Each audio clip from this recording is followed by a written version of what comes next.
नमस्कार, logic ERP में आपका स्वागत है। हमारे YouTube चैनल को सब्सक्राइब करें और लेटेस्ट वीडियो के लिए बेल आइकन दबाएं। इस वीडियो में हम देखेंगे कि लॉजिक ईआरपी में विभिन्न प्रकार के एसक्यू मैनेज कैसे किए जा सकते हैं। यदि किसी आइटम में कई परचेस या सेल सहित सभी ट्रांजैक्शन के लिए हमेशा एक ही एसक्यू कोड होता है, तो परचेस दर्ज करते समय आइटम कोड का उपयोग किया जा सकता है।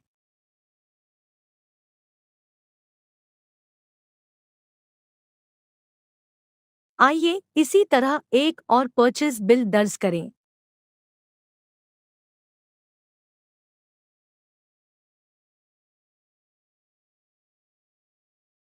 आप मौजूदा लॉट में स्टॉक ऐड कर सकते हैं या एक नया बैच बना सकते हैं।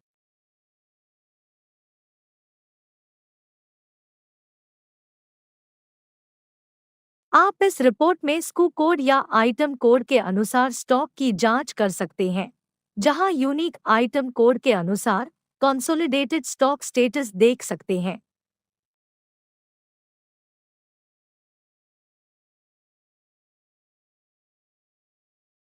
उदाहरण के लिए, यदि परचेस एंट्री अलग-अलग डेट्स पर की जाती है, जैसा कि इमेज में दिखाया गया है, तो अवेलेबल स्टॉक को आइटम कोड के आधार कंसोलिडेट रूप में देखा जा सकता है। परचेस बिल पर वापस आते हुए, परचेस एंट्री सिंगल या डिफरेंट बैचों में की जा सकती है, इसलिए हम एक ही आइटम के लिए कई लॉट भी बना सकते हैं। इस तरह सटीक इन्वेंट्री मैनेजमेंट किया जा सकता है। बैच वाइज स्टॉक की भी निगरानी की जा सकती है, जिससे आपको आइटम के लिए उपलब्ध सभी बैचों में स्टॉक की सटीक जानकारी मिल जाएगी। जैसा कि हम जानते हैं, स्टॉक एंट्री लॉट वाइज की जाती है। यह संभव है कि एक ही लॉट नंबर अलग-अलग बिलों या एक ही बिल में आता है और क्वांटिटी एक ही लॉट में ऐड कर सकते हैं। लॉट कोड के अनुसार स्टॉक भी मेंटेन किया जा सकता है, जिसका अर्थ है एक ही आइटम सिस्टम में प्रत्येक ट्रांजैक्शनल रो के लिए अलग-अलग लॉट कोड क्रिएट करेगा। भले ही सिंगल परचेस वाउचर में हमारे पास एक ही आइटम की दो रोज हों, इसमें दो अलग-अलग लॉट कोड होंगे। प्रत्येक एंट्री के लिए सभी स्कू के लिए एक नया और यूनिक लॉट कोड तैयार किया जाएगा। यह रिपोर्ट आपको कॉन्सेप्ट को बेहतर तरीके से समझने में मदद करेगी। स्टॉक लॉट कोड के अनुसार प्रदर्शित किया जाएगा।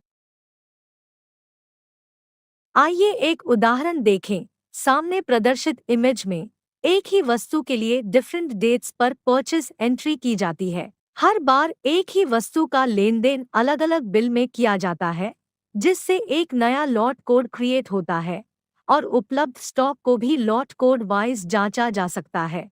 इसके बाद एक और तरीका है जो एक्यूरेट इन्वेंट्री के लिए प्रत्येक पीस का ट्रैक बनाए रखने की अनुमति देता है। जब कोई आर्टिकल खरीदी जाती है, तो यूनिक पीस बारकोड जनरेट होगा। बारकोड लेबल भी यूनिक पीस कोड के अनुसार तैयार किए जाते हैं।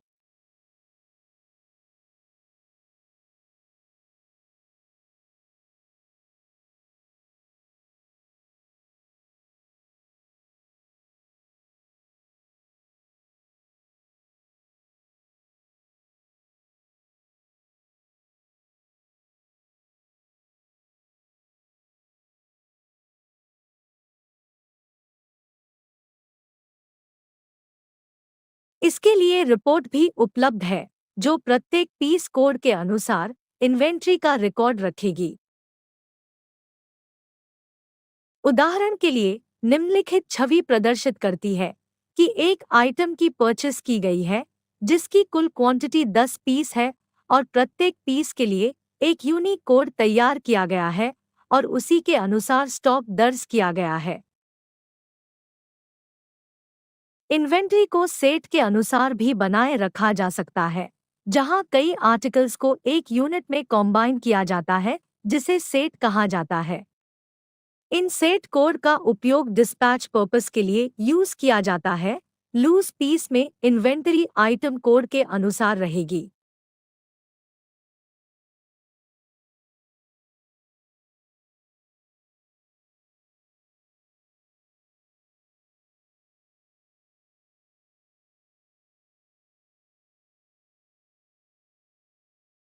Then, right-click to add items in the set along with quantity.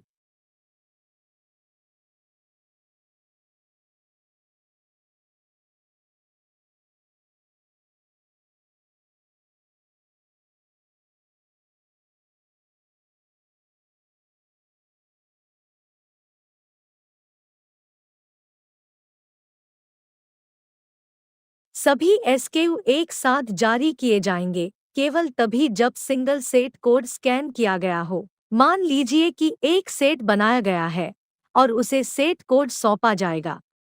एक ही वस्तु या अन्य के लिए क्वांटिटी या रेशो में परिवर्तन के अनुसार अलग-अलग सेट नाम दिया जा सकता है। हम इन्वेंट्री मैनेजमेंट के लिए कार्टन भी बना सकते हैं। जब यूनिक कोड के साथ कई सेट बनाए जाते हैं, तो इन्वेंट्री को कार्टन नामक एक एकल बॉक्स में संयोजित किया जाता है।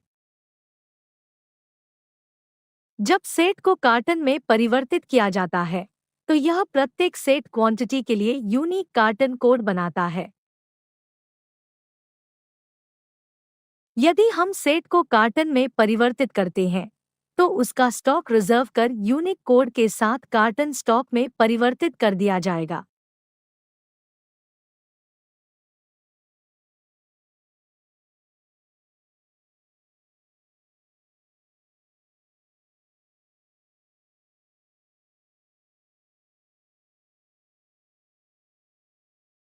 ऐसी कुछ रिपोर्टें उपलब्ध हैं, जिनका उपयोग कार्टन के अनुसार स्टॉक की जांच करने के लिए किया जा सकता है।